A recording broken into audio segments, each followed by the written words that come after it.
Everything you experience today, joys, pains, encounters, and losses, are not punishments or coincidences. They are answers. Answers to the invisible dance between what you have sown and what you were born to fulfill. The universe is not random. It is deeply intelligent. And at the heart of this cosmic intelligence live two eternal principles: karma and dharma. Karma is not punishment. Dharma is not obligation. Both are laws of balance. They are spiritual maps that guide the soul's journey. In this video, we will delve into the roots of these sacred concepts, born from the Vedas, the Upanishads, and the ancient wisdom of Hinduism, and intertwine them with contemporary teachings on manifestation, purpose, and creative consciousness. Welcome to the journey. Your guide will be the silence that speaks, your compass, the truth that vibrates within you. Have you ever wondered where this ancient wisdom that speaks of karma, dharma, and reincarnation comes from? This journey begins with one of the oldest spiritual traditions of humanity: Hinduism. Hinduism is not just a religion, it is a philosophy of life, a system of thought that combines mythology, spirituality, cosmology, psychology, and sacred rituals. It is primarily practiced in India, Nepal, and Sri Lanka, but its teachings have spread around the world, inspiring millions of seekers who wish to understand the soul, the universe, and the purpose of existence. It is considered the oldest living religious tradition in the world, with roots dating back to about 4,000 years before Christ, during the Indus Valley Civilization. Over the centuries, its wisdom has been recorded in sacred texts known as the Vedas, the oldest texts, which cover rituals, chants, ethics, and cosmology. The Upanishads, which delve into the philosophy of the soul and consciousness. The Mahabharata and the Ramayana, great epics that narrate spiritual battles and human dilemmas. And the jewel of Hindu spirituality, the Bhagavad Gita, a profound manual on karma, dharma, self-knowledge, and surrender to the divine. Hinduism is plural. It has no single founder nor a single doctrine. It recognizes that there are many paths to the truth. Therefore, it teaches. The truth is one, although the wise call it by many names. It believes in reincarnation, the law of karma, dharma as the soul's mission, and a supreme being that manifests in various forms: Vishnu, Shiva, Lakshmi, Saraswati, Ganesha, all aspects of the One. But more important than gods or rituals, the focus of Hinduism is the inner journey. It is discovering that the divine is not outside, it is within. It is realizing that Atman, the individual soul, is a spark of Brahman, the Absolute. By studying Hinduism, we are not just engaging with a foreign religion. We come into contact with a spiritual inheritance that speaks directly to the human heart, wherever it may be. Just as a man sows, so shall he reap. Bhagavad Gita 4:17. Karma is a Sanskrit word that simply means action. But it is not just any action. It is action with consequence. In Hinduism, everything we do, with the body, with the mind, with the word, leaves an impression on the invisible field of existence. This impression is called samskara. And the fruits of these actions, good or bad, come back to us, sooner or later, in this life or another. Karma is, therefore, the law of spiritual responsibility. Everything you emit, in intention, in vibration, in thought, becomes part of what you attract. There is no chance, only spiritual laws not yet understood. But contrary to what many think, karma is not automatic punishment. It does not punish, it teaches. Imagine a cosmic system of learning where every experience you live has a pedagogical purpose to help you grow, heal, balance. You suffer today not because you were bad yesterday. You suffer because you are still learning to love, serve, and let go of control. Karma is more compassionate than strict. It allows for repair, learning, and transformation. It offers us the gift of self-knowledge. Modern spirituality, when talking about the law of attraction, often echoes karma, even if in a different guise. You attract what you vibrate. You manifest what you believe. You reap what you emanate. These phrases, popular today, are reflections of ancient Vedic wisdom. Every soul carries its own destiny, but all are connected by the invisible thread of existence. Upanishads. In the vast ocean of karma, there is more than just the law of cause and effect for the individual. Hinduism recognizes two levels of karmic influence: individual karma, prarabdha karma, collective karma, samashti karma. Individual karma refers to your own actions, choices, intentions, and emotional patterns. It shapes your unique journey, your birth, your family, your talents, and also your challenges. It is not a punishment. It is a reflection of what your soul needs to experience to grow. But there is also collective karma, which arises from the interaction among many consciousnesses: wars, pandemics, social crises, and spiritual revolutions.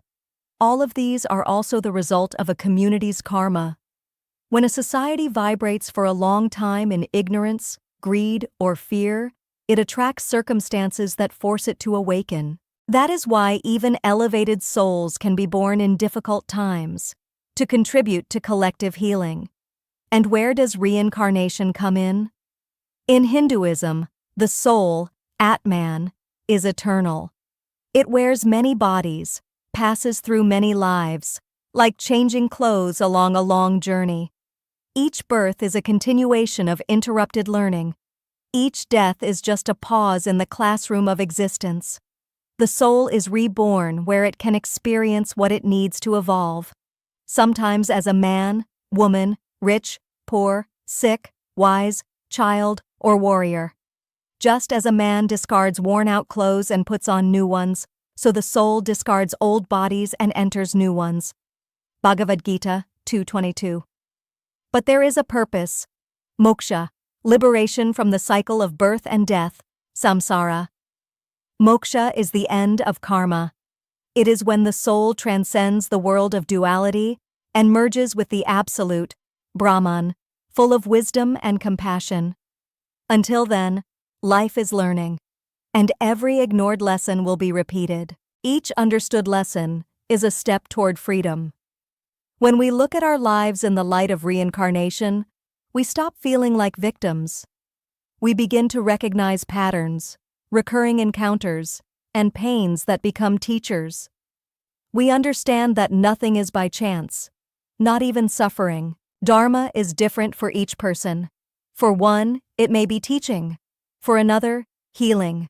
For yet another, serving, creating, protecting, transforming. Dharma also changes over time. There is the Dharma of the student, the father, the elder. At each stage of life, the universe gives us a new role, and with it, a new opportunity to grow. Ignoring Dharma is betraying the soul. It's when we feel lost, empty, even though we have everything. It's when life becomes a routine without meaning, and the soul suffers from deviation. Following Dharma is not easy, but it is liberating. Sometimes it takes courage to say no, to change course, to disappoint expectations. But that is also what heals, what realigns, what awakens. And when you live in Dharma, the universe cooperates. The right doors open, because everything that is consistent with your deepest truth is also consistent with the order of the cosmos. Dharma is purpose in action. It is embodied spirituality. It is the bridge between who you are and who you can become. By living your Dharma, you not only transform yourself, you become a channel of transformation for the world. In recent years, the concept of the law of attraction has gained popularity worldwide. Books, movies, and spiritual coaches talk about the power to manifest realities, turn thoughts into things, and create one's own destiny. But what few know is that this idea is not new. It has ancient roots, especially in Hindu traditions. What we think, we become. Bhagavad Gita 6:5. According to the Vedas, the mind is a creative force. It not only perceives the world, it shapes the world. Our thoughts, emotions, and intentions are like seeds cast into the field of existence, and the universe, like fertile soil, responds to the vibration of these seeds. In Hinduism, this is explained by three fundamental spiritual principles. 1. Manas, mind, the faculty that thinks, imagines, desires. 2. Buddhi, spiritual intellect, the ability to discern the real from the illusory. 3. Atman, supreme consciousness, the divine spark that observes everything in silence.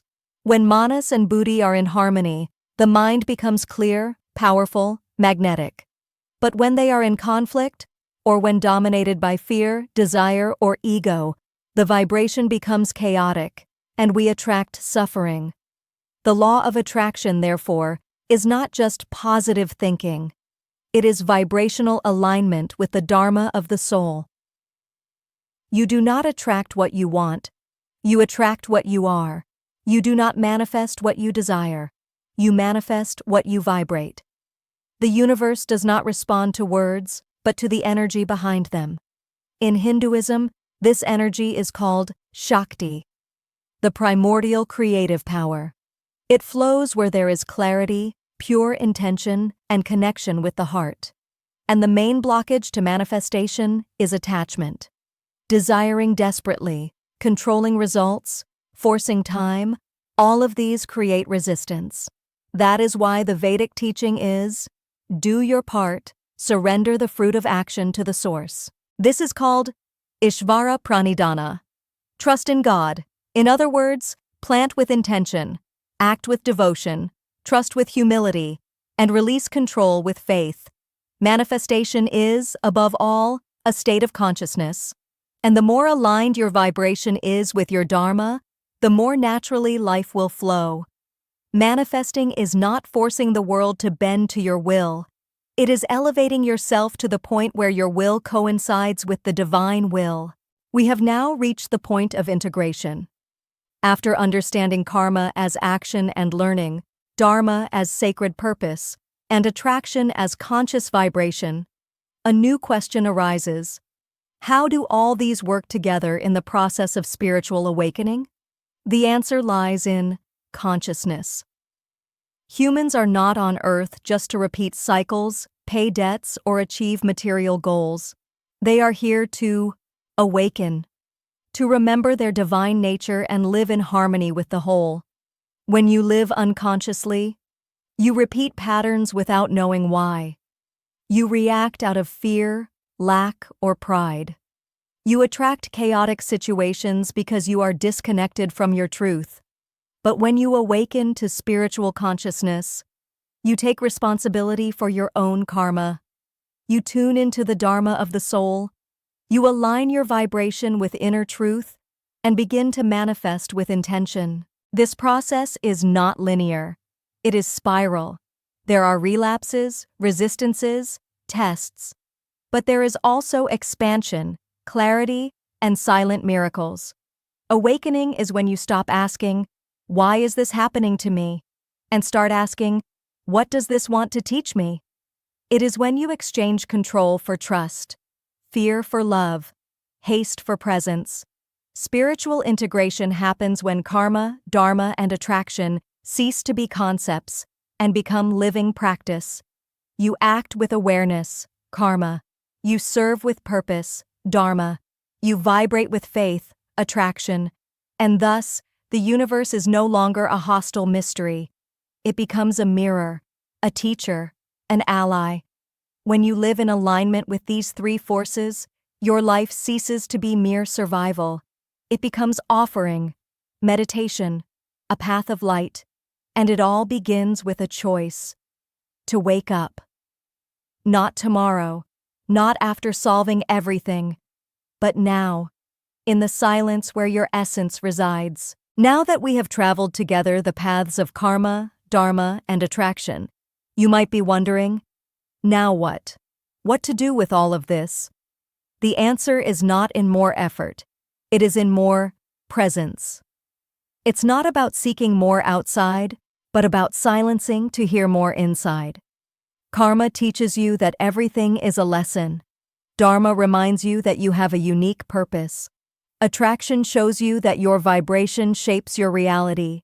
But awakening is not just about knowing, it is about living. The moment you act with awareness, serve with love, and think clearly, you are already freeing yourself.